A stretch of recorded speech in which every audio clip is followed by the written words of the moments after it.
All right, welcome everybody to our joint program between Alexander Muss High School in Israel and Jewish National Fund. Chag Sameach to everybody, Moadim L'Simcha. It's a pleasure to have Naftali Aklum today with us.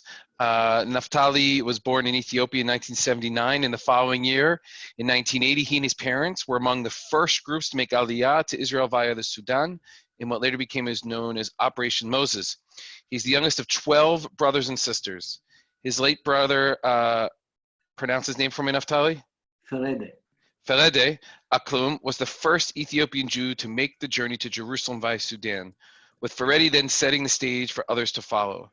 After reaching Sudan in 1978, the letter from the brother wrote requesting assistance to make Aliyah found its way to Menachem Begin, who then set in motion the remarkable secret operation in which North America Jewry played such a vital role. In his footsteps, literally over 8,000 of the 12,000 successfully reached Jerusalem after 2,500 years of yearning. He was raised and educated in Beersheba. In the Army, he served as a firefighter and graduated from Ben Gurion University in 2008 with a concentration in politics, government history, and Middle Eastern studies. Since 2010, he's played a critical role in ENP's Space, School Performance and Community Empowerment, Scholastic Assistance Program. In his capacity of Director of Educational Programs, he was responsible for the emotional and social well-being of over 150 7th through 12th graders and oversees 15 teachers who provide intensive scholastic assistance to ENP participants. Through his work over the years, thousands of children have been inspired and motivated to succeed, knowing they have a mentor and a friend and a big brother who will do everything in his power to help them to succeed. Without further ado, it's my pleasure to introduce Naftali Aklum. Thank you so much, Greg. Chag Pesach Sameach to everybody. I'm very happy to have this opportunity to speak with you in those days about the Ethiopian Jews. Those days we celebrating Passover, telling the story of Bnei Israel and how they left Egypt. Today I will tell you a story that some of you don't really know about the exodus of the Ethiopian Jews from Ethiopia to Sudan and from Sudan to Israel. But before that, we have to know the origin of the Ethiopian Jews. I want to ask you, how does it happen that we have Black people, Jews, living in a country in East Africa that called Ethiopia? How does it happen? How do we have Ethiopian Jews in Ethiopia?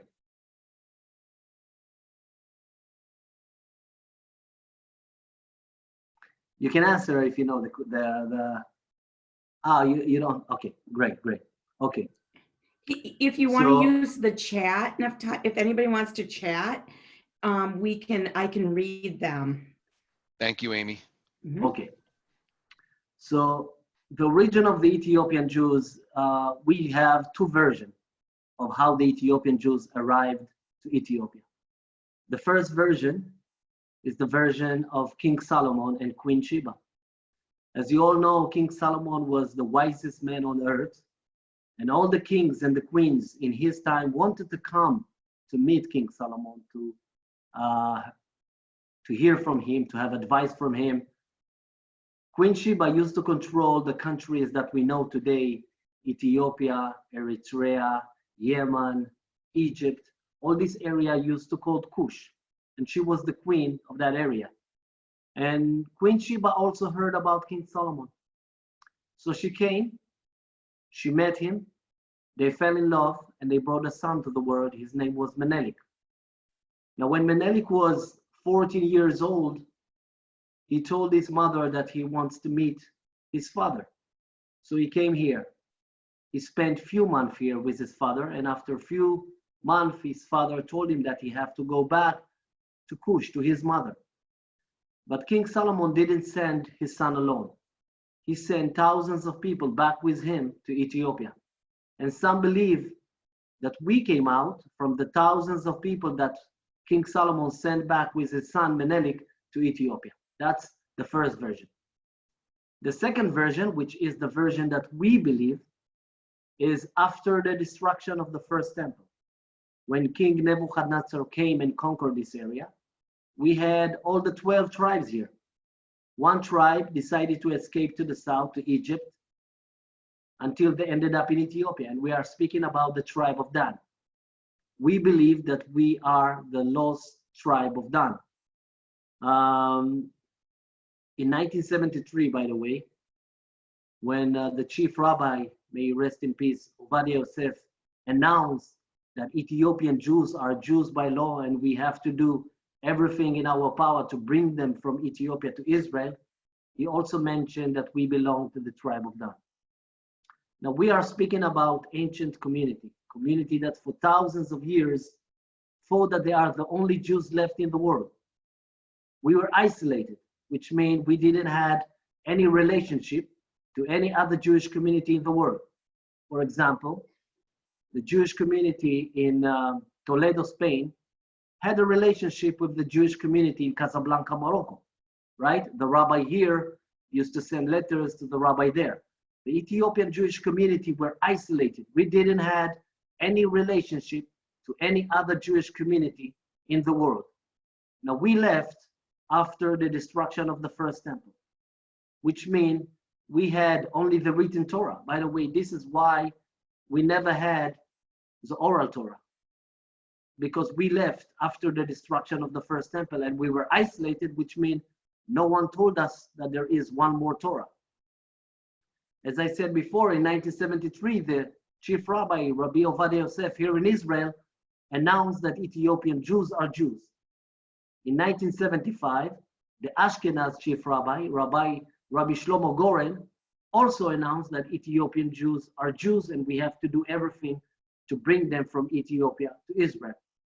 Now, when you have two chief rabbis, one Sephardi, one Ashkenazi, saying that the Ethiopian Jews are Jews, it means that the government of Yitzhak Rabin in 1975 had to apply the law of return on the Ethiopian Jews. Now, for the first time, 1975, the law of return applied on the Ethiopian Jews, which means now Ethiopian Jews can take a flight from the capital city, Addis Ababa, to Ben Gurion Airport in Israel, and to be citizens here in Israel.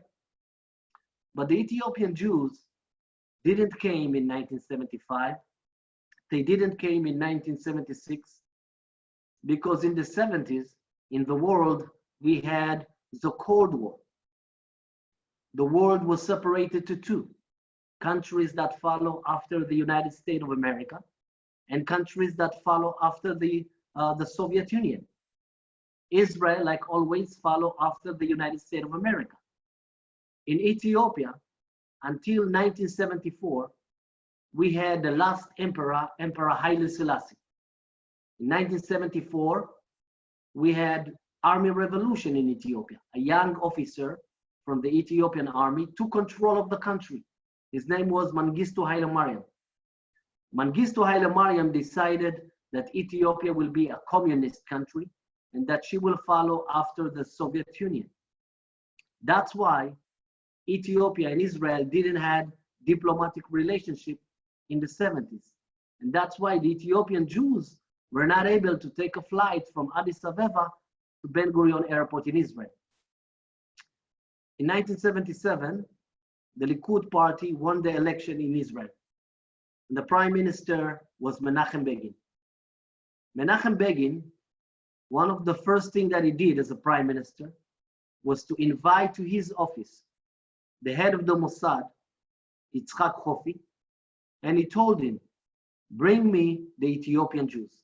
That was one of the first things that Menachem Begin did as a prime minister. By the way, Ethiopian Jews usually vote for the Likud party because they remember Menachem Begin, even though it changed a little bit in the last election.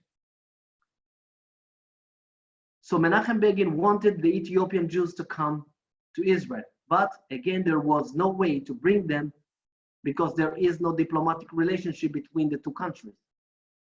Now, Mengistu Haile Mariam, in years to come, became a dictator. Now, when you are a dictator, you will always have individuals or groups that will start to rebel against you. Same thing happened in Ethiopia.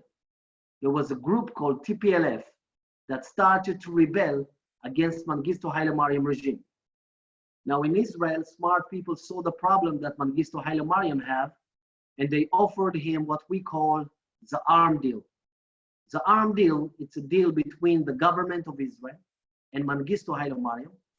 The government of Israel is willing to give weapon and advice to Mengistu Haile Mariam, and in return, all you have to do is to let some thousands of Ethiopian Jews to leave the country from a country that have already in the 70s 80 million citizens. Mengistu Haile Mariam agreed, of course, to have weapon and advice from a country like Israel that have so much experience in war, and she won all of them. And you don't have to pay 1 cent. All you have to do is to let some thousands of Ethiopian Jews to leave the country. He agreed. But he had one condition. It have to be a secret deal because of the Cold War situation. Everyone agreed, and in 1978, the state of Israel started to send Mossad agents to the capital city, Addis Ababa. Now, those Mossad agents coming to Addis Ababa, Ethiopia, it's a very big country.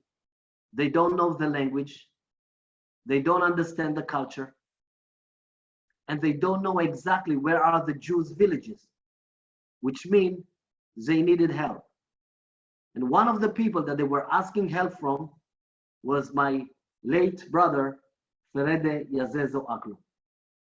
My brother in the 70s was 30 years old. He was a teacher in one, the Ort organization opened school for the Ethiopian Jews in the 60s to prepare them for the day that they will come to Israel. And my brother was a teacher in one of their schools. He had a very good English. That's why the Mossad agent approached to him. And they told him, Mr. Ferede, we want you to bring 200 Ethiopian Jews from the northern side of Ethiopia. Ethiopian Jews used to live in the northern side of Ethiopia, in cities like Gondar and Tigray. We want you to bring 200 Ethiopian Jews from Gondar to the capital city, Addis Ababa. Now, my brother understood that 200 Ethiopian Jews are going to fulfill their dream to return back home to Zion after more than 2,500 years. Now, the dream of every Jew in Ethiopia, it's one day to go back home to Zion. You know, we, the Ethiopian Jews, we have a special holiday. We call it the Sigd. We celebrate it 50 days after Yom Kippur. We celebrate this holiday in Ethiopia, going and climbing to a high mountain with our spiritual leaders, the Kesim.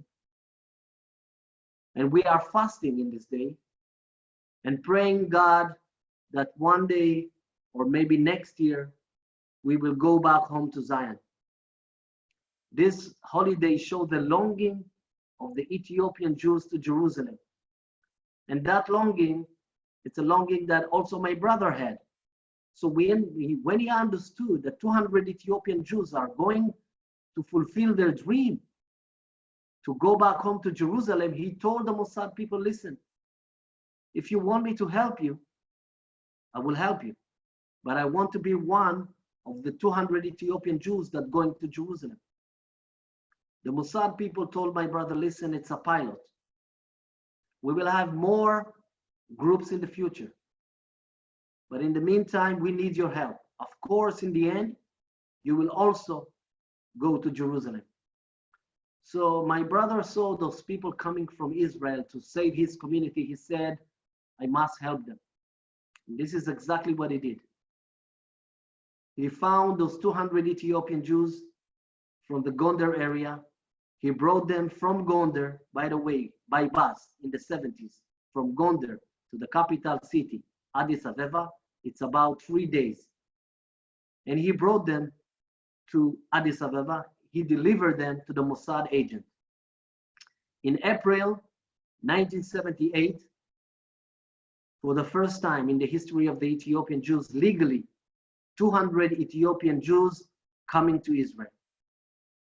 Now, a few weeks after the group arrived, at that time, the foreign minister in Israel was Moshe Dayan. And Moshe Dayan had a press conference in Geneva.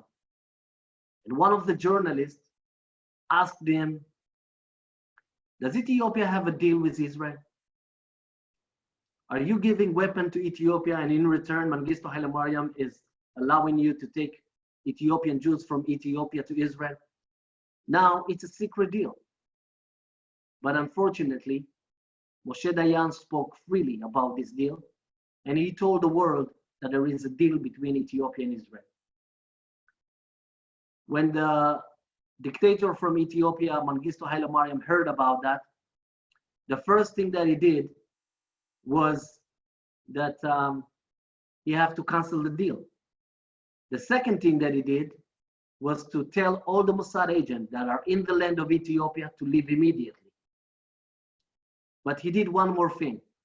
He started to chase after all the Ethiopian Jews activists that took part in this deal. One of them is my brother. My brother became a wanted man in his own country. Now, to be a wanted man in Ethiopia in the 70s, it means that if they will catch you, you're a dead man. Now, when you know that your life is at risk, you will do anything in your power to save your life. So the only option for my brother was to run away, to escape from Ethiopia. The closest country to escape to is Sudan. Now, Sudan is a Muslim country. It's not safe for a Jew to be in Sudan. But you can hide your identity as Jew. The other problem is the distance. We're speaking about 700 distance between Gondar to the capital city of Sudan, Khartoum. 700 kilometers or 350 miles. It's very hard to do when you don't have a car. It's very hard to do when those 350 miles, it's a desert. Now, I want you to think about it. A guy in the age of 30, starting a journey walking 350 miles in the desert. It's crazy. But there was no other option. So at the beginning, my brother took some amount of money, some food, some water. He didn't know exactly how much time it will take him. He didn't know that walking during the day will be very hard, and he will have to walk only at night. He didn't know that there will be checkpoints, robbers, wild animals. It took him about 4 months to do the journey from Ethiopia to Sudan. When he arrived to Sudan, the only thing that he had on him that worth something was a wedding ring and a book with some addresses of some Mossad agent that he worked with few months before in Ethiopia. He decided to sell the wedding ring. He earned some Sudanese lira. Now, every normal person after a journey like this that have some amount of money, the first thing that he will do will be to buy food, water. My brother decided that with the money that he earned, he will go to the main post office in Khartoum, Sudan, and he will send letters to his contacts telling them, it's me, Ferede Aklum, I'm in Khartoum, Sudan, please send me a ticket back home. Now, this letter somehow arrived to the table of the Prime Minister Menachem Begin. Meanwhile, my brother is waiting in Sudan. Now think about it. It's already 1979, the beginning, January 1979. A black guy in a Muslim country in East Africa sending a message. He's not quite sure that his message will arrive, but he's waiting. Living as a homeless for 5 months in the street of Khartoum. But after 5 months, not only that his message arrived to the table of the Prime Minister, Menachem Begin, and Menachem Begin decided to send a Mossad agent to save him from the street of Khartoum and to bring him back to Israel. he sent a young Mossad agent. His name was Danny Limor. It took Danny Limor 3 days to find my brother in the street of Khartoum. And he told my brother, I'm the ticket that you asked for. When my brother was alive, we asked him, what was the happiest day of your life? We thought that he will tell us the day of his wedding, or maybe the day of the birth of his first child.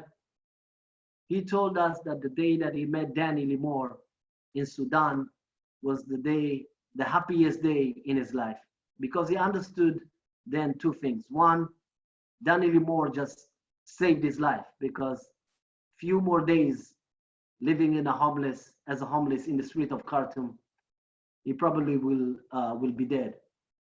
The second thing that he understood is that Danny Limor will fulfill his dream to see Jerusalem. We call it Jerusalem. But my brother was someone that didn't think only about himself. He saw an opportunity. He told himself, I escaped from Sudan, and from Sudan, the government of Israel, the Mossad, is saving me and taking me to Israel. Maybe there is a way to fulfill the dream for all the Ethiopian Jews if they can only come to Sudan. So he had to lie to the Mossad agent. He told him, Danny, listen, I'm not the only Jew here in Sudan. There are more Jews in Sudan. So instead of just taking one, let me find them and you will take more. My brother knew that there are no Jews in Sudan, but he wanted to earn time so that he will be able to bring more Jews from Ethiopia to Sudan. And from 1979 until 1984, 20,000 Ethiopian Jews left their villages going to the unknown, because no one promised them that in the end they will make it to Jerusalem. But they saw an opportunity. Adults, babies, women. When my family started the journey, I was 6 months old, a baby. Now think about babies, think about adults that have to do a journey of 350 miles just because they want to fulfill a dream. Out of the 20,000 Ethiopian Jews that left, 4,000 Ethiopian Jews didn't make it and died on the way. Now, the story that I'm telling you now, it's a story that unfortunately, even here in our lovely country, Israel, the Israeli society doesn't know the story of the Ethiopian Jews. They don't know how much we had to sacrifice to return back home to Jerusalem. If you will go over Ethiopian families here, you will find someone who lost someone in Sudan. Everyone lost someone in Sudan. And for many, many years, our parents never spoke with us about what happened to them in Sudan. It's the same thing with the Holocaust survivors, that it took them many years to speak about the tragedy that happened to them in World War II. But now we know what our parents had to do in order to come to Jerusalem. And every year, as you all know, in Israel, we celebrate Jerusalem Day. We celebrate the release of Jerusalem from the Jordanian in 1967. In Jerusalem Day, we, the Ethiopian Jews, remember the 4,000 Ethiopian Jews that didn't make it and died on the way. We have ceremonies all over the country. The main event is in Jerusalem with the president and the prime minister of Israel, because we do have to remember them. My brother was a Mossad agent from 1979 until 2003.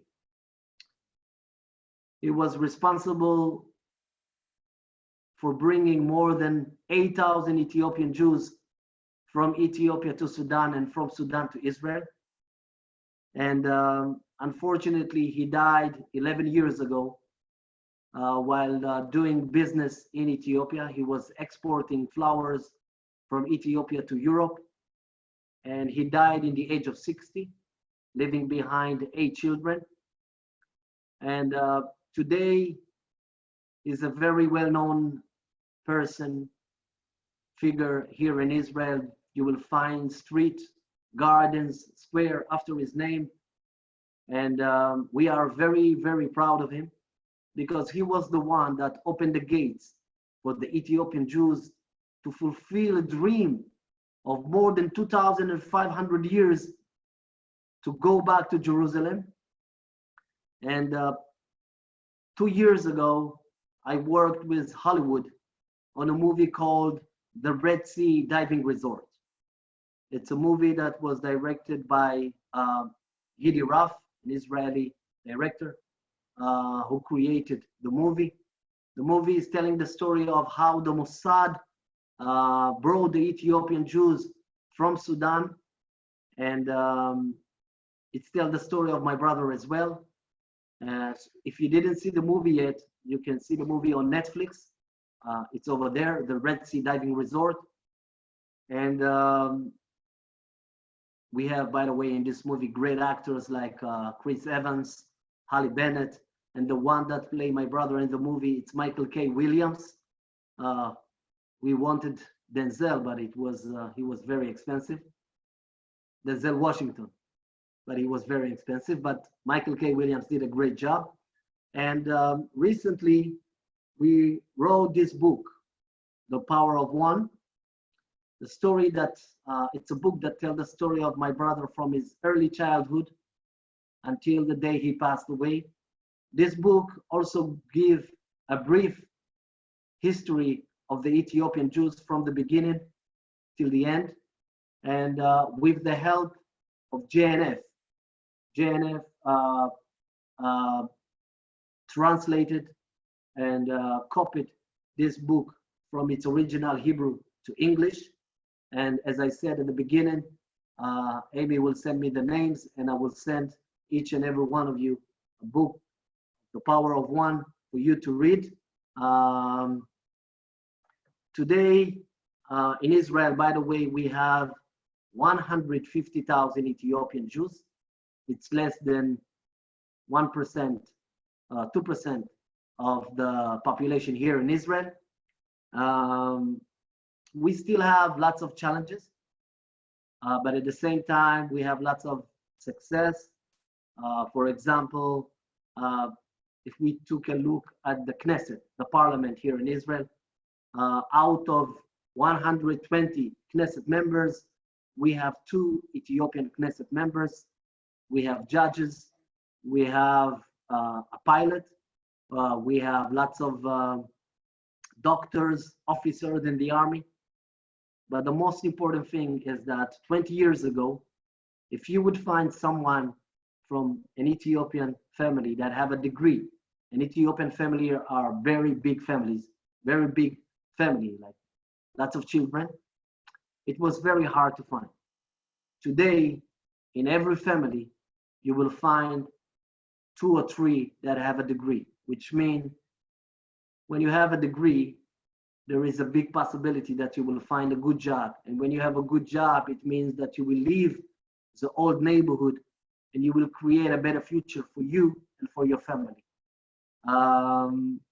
Today, I'm giving lectures all over the world about the Ethiopian Jews, because it's about time that people will know the story of the Ethiopian Jews, because it's not only Ethiopian Jews' story, it's your story as well.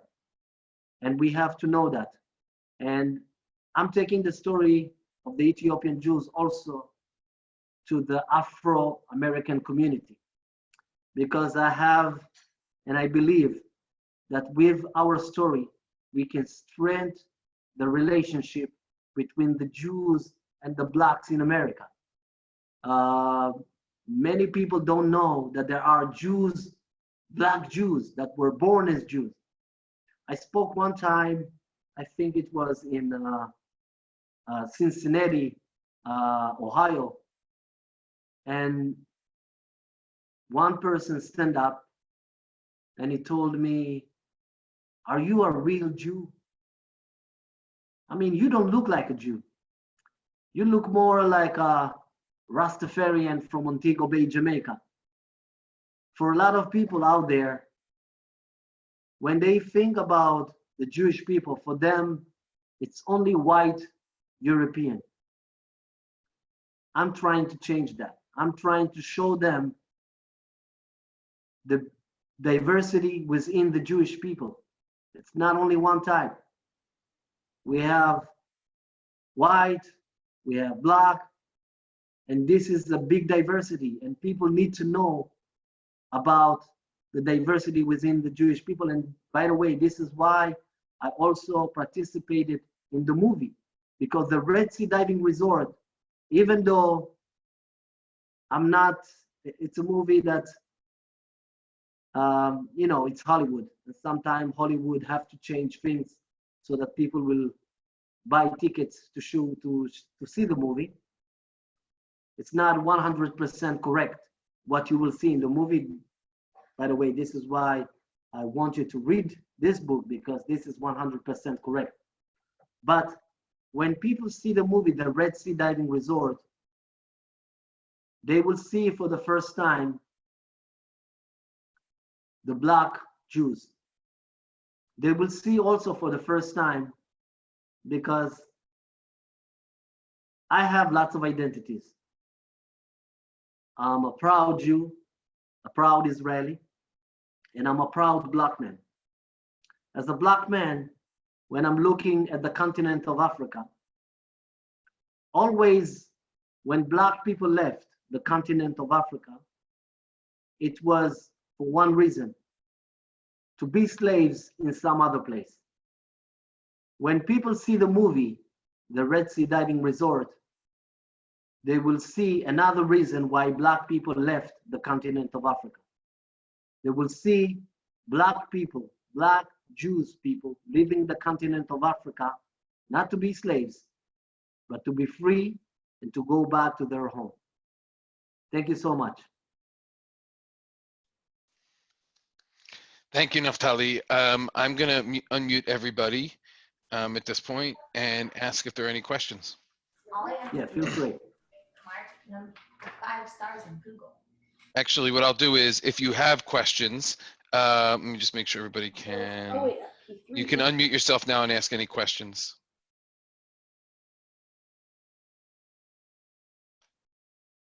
Yeah, Michael, go ahead. Hi, I saw you speak in Washington. You were terrific. I'm glad to see you again. My question is there an affinity with the Jews from Ethiopia, perhaps with the Mizrahi Jews who also came, who are not European based? Repeat. Is there an affinity, an association with the Ethiopian Jews, with the Mizrahi Jews, the Jews that came from the Arab countries, a connection that you have that's special, since they're not European Jews as well? So, you know, as you know, here in Israel, it's mainly Ashkenazim, Sfaradim. So, for example, the Ethiopian Jewish community, I mean, I don't know if I can say we call ourselves Sfaradim. You know, like the Jewish community from Morocco or from Tunisia, they coming and praying in our synagogue, and we going and praying in their synagogue. So I don't think there is a connection, but we feel that the way they pray, the way we pray are kind of the same. So we for example, we know, and everyone know that we are more Sfaradim, the Ethiopian Jews. Naftali, I have two questions. One is, can you talk a little bit about the rituals of the Ethiopian Jewish community that might differ from, say, the Ashkenazic or even the Mizrahi or Sephardic Jews that sort of that the community brought with from Ethiopia? And then the second is, can you talk a little bit about what the changes or the community over the past 30 years that the Ethiopian Jewish community has been in Israel in terms of older generations, younger generations, and what the relationship has been like? All right. So for the first question is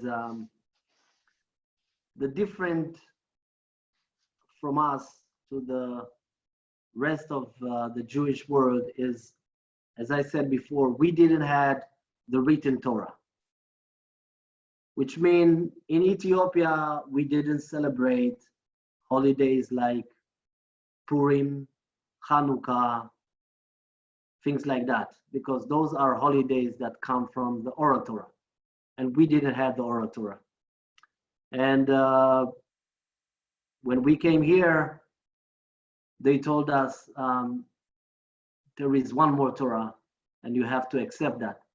And we accept that because we knew that we were isolated, and we knew that we didn't have any connection to the Jewish world. And but in Ethiopia, we never celebrated those holidays. We celebrated only the holidays from the written Torah, Sukkot, Pesach, and Shavuot. And that's the only difference. But of course, today we celebrate everything, Purim, Hanukkah, everything. I mean, we accept, and we accept the Oral Torah. When my parents came to Israel at the 80s, the government did a big mistake putting them in I don't want to use the term ghetto, but they put them in a neighborhood that have maybe 90% Ethiopian Jews. And when you put people from low economic status in one neighborhood, you will eventually create a neighborhood that will have drugs, alcohol, crime, and violence. And this is the neighborhood that I grew up into. And if you don't have tough parents that will show you the limits, then you will probably end up in jail. And today, the new generation, it's a generation that, we go to school. And for example, if there is an Ethiopian Jew in Israel that want to have a degree, and he want to go to university or to a college, you don't have to pay for school. The government is paying for school. All you need is motivation. And that's why, by the way, today you will see a lot of people from the Ethiopian Jewish community, young people that have degree. And that's why when you have a degree, you will probably have a good job. And when you have a good job, you will probably be able to buy a house in a new neighborhood. And that's why today you will see a lot of people leaving the old neighborhood, going to a new neighborhood, because they are people that have a degree and have a good job. But at the same time, we still have lots of challenges. One of the main challenge that we have is fighting against racism and discrimination, because racism and discrimination, it's a worldwide problem, and it's beyond religious. Even though we live among our brothers and sisters, because we are all Jews here, we still have racism and discrimination problem. And not only that, we have police brutality problem. In 2018, 2 young Ethiopian Israelis were shot by police and died. And my way to fight against racism is to educate the people. To educate the people about the Ethiopian Jews. Because The biggest problem to my society, trust me, it's not the coronavirus. It's not the Palestinian. The biggest threat to the state of Israel is her society. We are having lots of problems in Israel. Religious, non-religious, new immigrants, old immigrants, lots of problems, Mizrahim, Ashkenazim, and black and white. The main reason is because we don't know each other.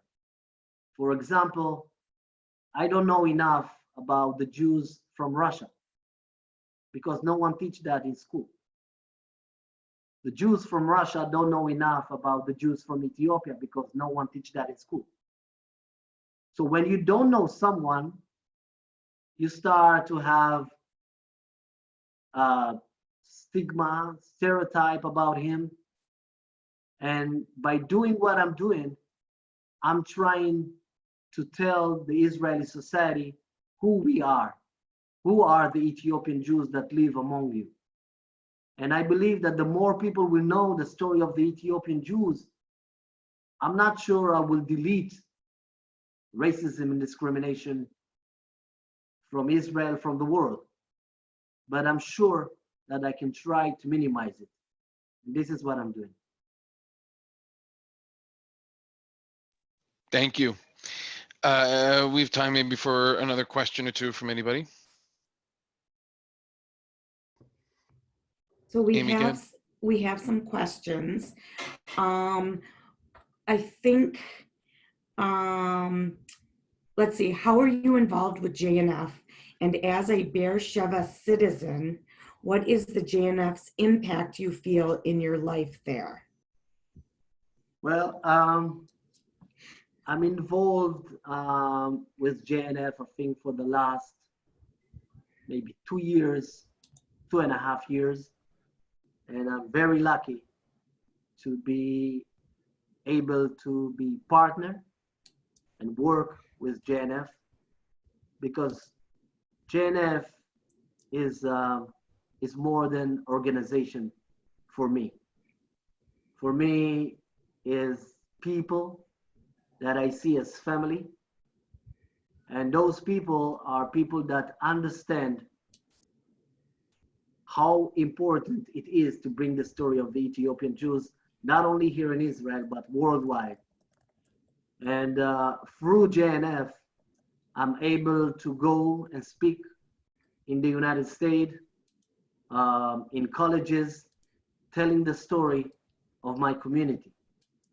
And as a citizen of Beersheba, I live in Beersheba from 1980. And I know how Beersheba used to look like maybe 10 years ago. 10 years ago, a lot of people from Beersheba were ashamed to say that they are from Beersheba because it was a city that didn't have jobs opportunity for her citizens. It was a city that didn't bring enough culture, music to the people that live in Beersheba. And I love my city. I mean, I left New York back in 2004 because I really love my city. And with the help and beautiful thing that JNF is doing here in Beersheba, I can tell you guys that Beersheba now is a city that people first are not ashamed to say that they are from Beersheba. They are very proud to say that they are from Beersheba. It's a city that gives a lot of opportunity, jobs opportunity for the people that live in Beersheba. It's a city that if you want to go with your family to see a nice concert or a show, then you have lots of opportunities to do it. And it's a city that a lot of people now from Jerusalem and Tel Aviv decided that they want to buy a house in. And there is a big, how do I call it? Without the help and the money and the budget and the project that JNF did do here in Beersheba, it would not happen. And it's my, by the way, my opportunity to tell you, my JNF brothers and sisters, thank you for what you're doing in Beersheba. And just let you know, I just bought a house in Beersheba, and in a few months, I will go into my new house. So, Naftali, Mazal tov. yeah, Thank you. I can't wait to visit you this winter. you're all welcome. So, yes. There's another question that might be a great last question for this is there anything American Jews can do to advocate for Ethiopian Jews? Well, first, and the most important thing is, now that you know more than you knew an hour ago, spread the message. Spread the message. And my dream one day is to create a task force in JNF only for the Ethiopian Jews. Hopefully one day it will happen. But for now, really just spread the message. Spread the message. That's the most important thing. Naftali, first of all, thank you for your time this afternoon and sharing your story, your brother's story, your family's story, your people's story. You know, I can speak for everybody and say how much of an honor it was to hear the story firsthand and to learn from you. I'm going to say thank you and give you, I know you just spoke about, you know, what we could do through JNF and, you know, through spreading the story and through talking about it, but I'm going to, you know, give you the last word and then we'll end our recording and our class for the day. So thank you again, and the time is yours. Great. Thank you so much. Thank you for the opportunity. It's my pleasure. And it's always nice to see my family from JNF. And you will learn more, because I will send you this book to each and every one of you, and you will read and know more.